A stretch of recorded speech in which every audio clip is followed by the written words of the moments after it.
গোটা ভাঙড়ে খুনের অসব খুন চক্রে জড়িত সওগাত মোল্লাকে গ্রেপ্তার করা হচ্ছে না, প্রশাসন জবাব দেওয়া। ভাঙড়া জমি কমিটির পক্ষ থেকে কালো পতাকা দেখিয়ে শওকত মোল্লাকে ধিক্কার দিলেন এবং গ্রেপ্তারির দাবি তুলে বিক্ষোভ করলেন।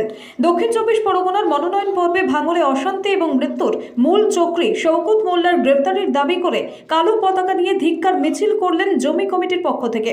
কারণ আজ ক্যানিং পূর্বের বিধায়ক শওকত মোল্লার পোলের হাটের আগমনের বিরোধিতা করে এই ধিক্কার মিছিল। তারই সঙ্গে শওকত মোল্লাকে গ্রেপ্তারির দাবি জানিয়ে কালো পতাকার সাথে স্লোগান দিতে থাকে। আজকে আপনাদের কর্মসূচি কি ছিল? আমাদের কর্মসূচি, আমরা যখন পাড়ায় পাড়ায় প্রচার করি, গ্রামে গ্রামে আমাদের প্রচার যখন করি প্রার্থীকে নিয়ে, তখন সেই সময় হঠাৎ আমরা শুনতে পাই যে আমাদের ফুলিয়ার 2 নম্বর অঞ্চলে নাকি যে এই ভাঙড়ের মানে উনি সওগাত মোল্লা সে আসবে। সেই জায়গায় থেকে আমরা প্রতীকে তাকে ধিক্কার মিছিল বার করি।